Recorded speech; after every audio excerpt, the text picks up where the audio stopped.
Hello नमस्कार. आज आपण बनवणार आहे एकदम टेस्टी गावरान पद्धतीने मोजक्याच साहित्यातून कारल्याची भाजी. तर न खाणारे सुद्धा आवडीने खातील, एक भाकरी जास्त खातील. तर एवढी टेस्टी भाजी अजिबात कडू न होणारी आपण कशी करायची आपण ते बघूया.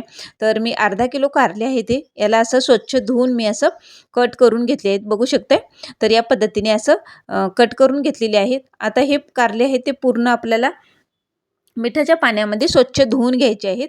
तर 1 चमच मीठ टाकून याला मी स्वच्छ खळखळून याला 2-3 पाण्याने स्वच्छ धुवून घेतले आणि धुवून घेतल्याच्या नंतर आता पॅनमध्ये टाकूया. पॅनमध्ये टाकल्याच्या नंतर याच्यामध्ये टाकायचं आहे आपल्याला हळद आणि मीठ. हळद मीठ टाकून याला तर आपल्याला एक 10 मिनिट मिडियम गॅसवर याला झाकून ठेवायचं आहे, वाफ द्यायची आहे.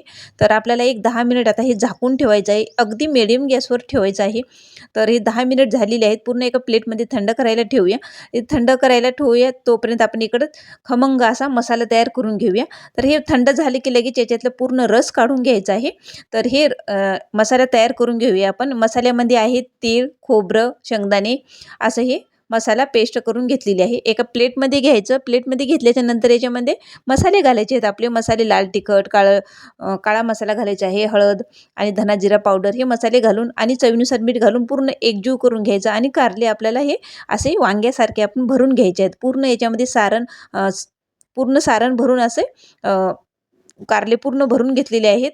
आणि इकडे पॅनमध्ये 2 पळी तेल, जिरं टाकलेलं आहे. याच्यामध्ये पुन्हा अगदी थोडेसे मसाले घालायचे आहेत आणि छान आता हे एकजीव करून घ्यायचे आहेत. 2 टोमॅटोची मी याच्यामध्ये प्युरी घातलेली आहे. मिक्सरला फिरून 2 टोमॅटोची प्युरी घातलेली आहे. छान मस्त असा सुगंध आलेला आहे, घरभर पसरलेला आहे. जे कारले आपण भरून घेतले होते ते फोडणीमध्ये घालायचे आणि मिक्स करायचे व्यवस्थित. थोडंसं पाणी घातलेलं आहे, चवीनुसार मीठ टाकायचं. पुन्हा एक वाफ द्यायची आहे आपल्याला. 1-2 मिनिटाची वाफ दिलेली आहे. मस्त असं सुगंधी कारलं आपलं तयार आहे. या पद्धतीने जर केलं तर अजिबात कडू होत नाही. एक भाकरी खाणारे सुद्धा 2 भाकरी खातील. आहे ना एकदम सोपी पद्धत. तुम्ही पण नक्की ट्राय करा.